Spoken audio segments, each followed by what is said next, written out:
Oftentimes, Coda would put bizarre titles like this one at the start of his games. This is a game called The Beginner's Guide. I wish I'd known him at the time that he was making these early games. He would really only talk to me about his work as he was making it. Once he stopped work on a game, that was it. It was dead to him. And I don't agree with that at all, but what are you gonna do? In this video, we're going to discuss some of our thoughts about this game. We're starting with this clip so you can get a feel for its narrative style.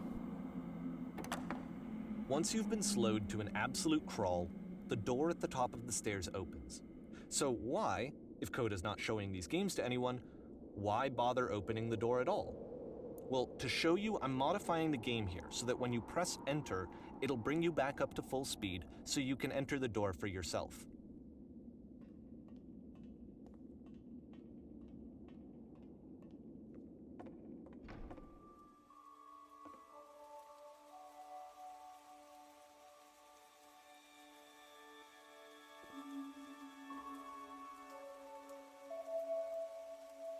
A room that's warm and nice and filled with little ideas for games.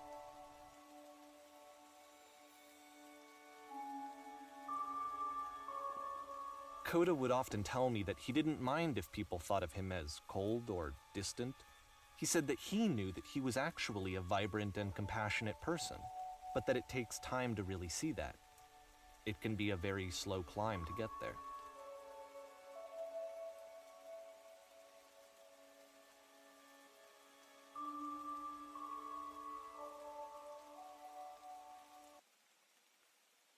The Beginner's Guide was released in October of 2015 and was created by a guy named Davey Reedon. As you can probably tell, it's a computer game, and it's available on Steam.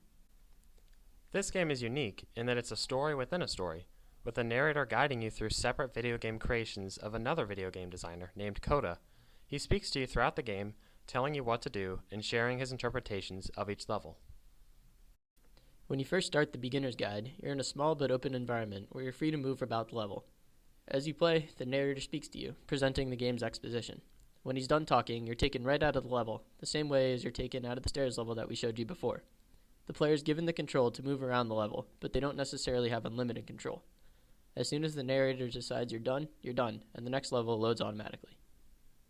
In the Beginner's Guide, you have a certain level of control to guide yourself through the game and perform tasks, but your control is limited significantly by the narrator, by the game itself, in order to keep you moving along the storyline as intended. Game designers often use this technique in narrative-based video games. Story-based games must inherently give you some level of control in order to help you identify with your character and the game world, but these games also limit your control in order to build a more cohesive narrative. Take the Beginner's Guide, for example. In this game, you don't necessarily have a lot of control. You can move around in each of the game worlds and complete tasks, and in fact, you actually have to in order to complete the game. But you don't really get to make a whole lot of real substantive decisions on your own. There's generally only one way forward, one way to reach the end. In order to create more cohesive narrative, the game doesn't give you a whole lot of options as to how to play it. Since there's only one path through this game, the creators know that you're going to have the experience they wanted, to go through the narrative as was intended and guided by the narrator. Even game controls are manipulated for the purpose of story. This relationship between the narrative and the gameplay is referred to in game criticism as the ludonarrative. The moments in the Beginner's Guide in which the gameplay controls are changed force the game mechanics to be considered dynamic, and make their changes a part of the narrative itself. Momentary dissonance of controls reveal something about the story, and the game's control scheme itself becomes a part of the story. In the Beginner's Guide, the ludonarrative integrates the gameplay controls into the overall story. Games like the Beginner's Guide, which limit your path through the narrative, contrast with games like Skyrim, which give you far more options for how to experience the game. You can do this quest, or that one, or you can just roam around. You have a lot of control, and that means the narrative you experience is going to be a whole lot less cohesive. Even further in this direction is a game like Minecraft, where you have virtually limitless control over what you do, and there's basically no set narrative or story for you to experience. You have so much control that you make your own story. This type of game is often referred to as a sandbox game, a game which sacrifices a cohesive story in order to maximize player control. This is how we like to think about it. You can place adventure and RPG games on a spectrum. On the right end of the spectrum, you have games like The Beginner's Guide, with little player choice but a very cohesive storyline. In the middle, you have games like Skyrim, where you have a good bit of control over the game, but you also get a fairly cohesive story, even if there's multiple paths to take or multiple endings. And finally, you have games like Minecraft, where you have almost total control over the game, and the number of paths you can take is basically limitless. There's no cohesive narrative here. In games like The Beginner's Guide, where the creators barely give you any control over the direction of the story, why do they give you any control at all? Why not just make the game into a movie of sorts? In other words, why do video games have to give you a certain amount of control? We believe that the answer is that video games give you control in order to help you identify with your character, to help you identify with the world of the game, and to make your experience unique. In fact, this integration of the player into the game world is the key affordance of the video game mode.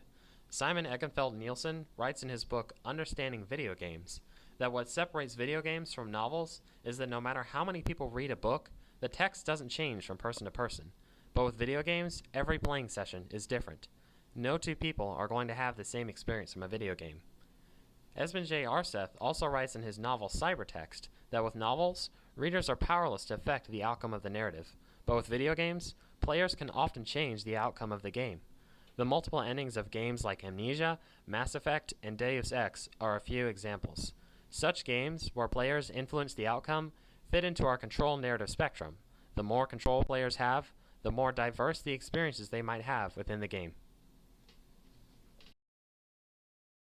Dolf Zillmann writes in his book Media Entertainment that having control over a video game allows players to invest themselves in the experience. Sort of like how readers might imagine the events of a book, video game players are themselves inside a narrative and are a crucial part of it. The story arcs of novels and movies are experienced as an observer. Characters and events are observed in a scripted and regimented fashion without narrative variability. Story-based video games, however, allow the player to interact with the world being experienced and introduce a degree of unpredictability to the narrative. This unpredictable and customized experience, combined with the control over the narrative's progression, brings the player closer to the game than a reader or movie watcher could ever be to a book or film. Overall, The Beginner's Guide is a story about a man, his friend, and his friend's games. And it is just that, a story. While all adventure games aim to tell a story, this game does so to a higher extent than most, and sacrifices a lot of player control in the process. While you're playing this game, you might technically be in control of your character, but you're not in control of the narrative itself. That privilege is left to the creator. It is up to the creators of all adventure and RPG games to decide how to find that balance, how to give you enough control that you can become invested in and enjoy your experience with the game, but also how much to limit that control so that you can experience the story as they intended. We hope you enjoyed this video. If you have any comments, questions, or thoughts, please feel free to leave them below. Thank you so much for watching.